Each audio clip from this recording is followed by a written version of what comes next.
Okay. Hi everyone. If you're watching this for the first time, my name is Crystal. I'm a current high school senior and I just finished up my college decisions. I posted a video on my college reactions and now this is going to be more of my stats videos, stats information, and honestly, just before I start, I just wanted to preface the video by saying that I hope that I could really instill hope into any future applicants, because I was not, like a 4.0 student or a student with a perfect SAT or ACT. So I think it's really important for there to be spaces online for people to be able to get inspiration before college apps. So without further ado, let's get started. So we're gonna start off with my background. So I am from Chicago. I go to a pretty good school. It has about 1,000 kids and there's about like 250 kids in my grade, I think. It's one of the top schools in my city and state, so it's a little bit more competitive, but yeah. With that being said, I don't know if I said this already, I'm sorry, I forgot, but I am from Chicago and I'm first gen. I'm also low income, and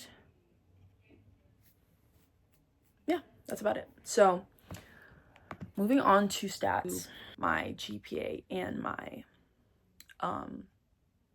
SAT. So I had a unweighted GPA of 3.6 and a weighted GPA of 4.7. I took 8 APs in high school, so I took APUSH my sophomore year, Psych, Pre-Calc, I'm blanking, Lang, and one more, Stats, my junior year. And then this year I'm taking AP Bio, AP Environmental Science, and AP Calculus. So that's a total of 8. And as far as my scores go, some colleges will ask you for your scores, not really though, but I had most of them were 3s except for AP Lang. I got a 5 on that, and Psych I got a 4 on that. And I have not taken my AP test for this year yet.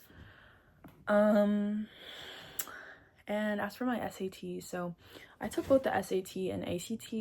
My advice is that you try both and see what aligns more with you. After I took the ACT, I was like, no, I'm not taking this again. So I took the SAT. I took it 4 times.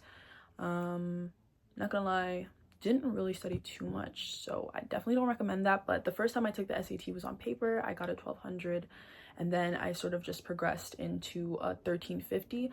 My super score was a 1390. And some colleges will allow you to do test optional, but I know for the 2025 to 2026 cycle, a lot of the schools are getting to be test required. Don't let that discourage you though, because Georgetown does ask for all of your SAT scores that you have received, and I submitted all of mine and I still got it. So yeah, and my ACT was like a 26. It was low-key bad, but honestly it's okay. It's behind me now. It's behind me. With that, I guess I'm gonna move on to stats. Okay, so on Common App, if you guys do not know, they have only 10 activities that you can put on Common App. It's different for the UCs or for separate college applications that might have you submit a resume, and I can talk about that a little bit later on, but I will just talk about the activities that I put on my Common App. So they're going to want you to rank it in order of importance, so just keep that in mind as I read my stats. So my first activity was my podcast. So I have a health podcast that I started the summer before my junior year that kind of just tackles very taboo health topics for adolescents. And so I invited a bunch of teens and other teen-led organizations that were able to kind of like speak on different things like stigma regarding mental health or menstruation, and things of that nature. So I put it as my number one because, well, it means a lot to me, and I started it without really knowing what exact career path I wanted to go towards. I knew I was interested in healthcare, but it really helped me solidify my career in nursing. So yes. And as I said, I started that junior year. It basically lasted around a year. So then for my second activity, I put cultural. So it was a cultural activity, and it was being in Black Student Union. So I was a Black Student Union member at my school for all 4 years of high school. I was on board for 2 years, my sophomore year and my junior year. And I was treasurer sophomore year and secretary junior year. So I put that there.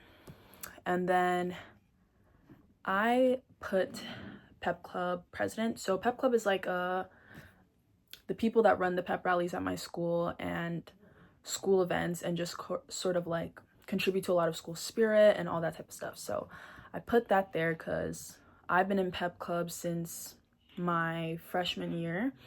I was an underclassman rep my sophomore year, vice president junior year, and then co-president with my best friend senior year. And then for my fourth activity, I put that I'm a student voice committee member. I joined student voice committee junior year, and I guess it's just high up in my list because it's a space for me to amplify the voices of students at my school, but also in my city. The Chicago public school system, like any school system, really has its flaws, and so I was able to advocate for a lot of the students, and I also got to speak to the Chicago Public Schools board members, so that was nice. And yeah, my next activity is that I was a peer mentor. So peer mentors at my school are matched to a freshman advisory, and we basically give them information about the ins and outs of high school and are just sort of their mentors, and we guide them, and we're just kind of like, you know, just a friendly shoulder to lean on. So yeah, and I joined peer mentors my junior year, and I'm still in it my senior year. So yeah, my next one was a mentorship that I did. So I did a mentorship at Lurie Children's Hospital. They have a mentorship for teenagers that are interested in healthcare. So they had different workshops where we learned the different specializations that occur in the healthcare field.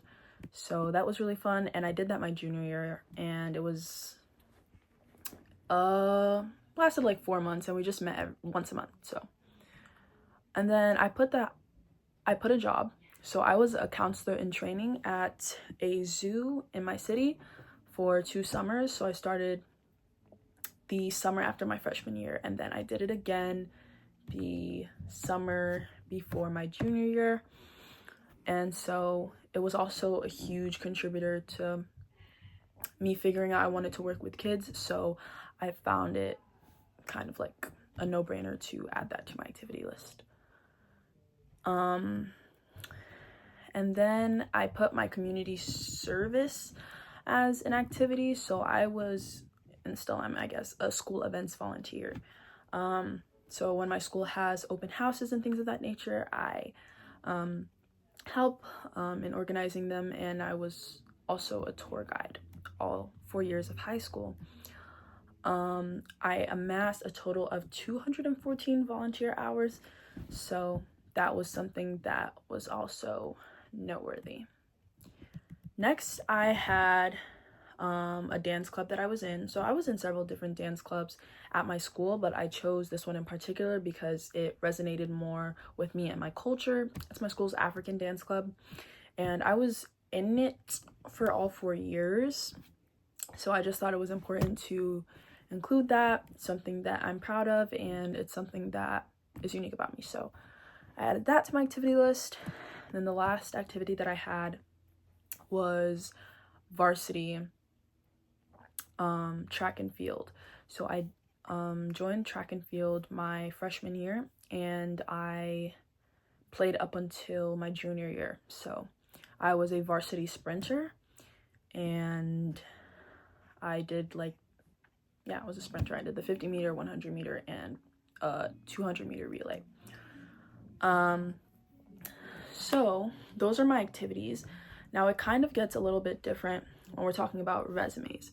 So resumes are a whole nother thing. So when you're applying to colleges, some colleges might ask for an additional resume. That's if your activities exceed the limit that Common App has, then you might want to make a resume. A resume, it's basically all your activities, extracurriculars, jobs, any skills that you have, and it's a bit more detailed than just like a activity list. So some colleges might ask you for that. I think for interviews too, they might ask you to send one over. I know I had to do that for Georgetown. So yeah. But I think like the only way my resume differed was that I added more of the clubs that I participated in high school and more of my skills. With that, I guess I'm going to move on to reading my essays. So I'm going, well, actually, I don't know if I want to read my essay, but I will try.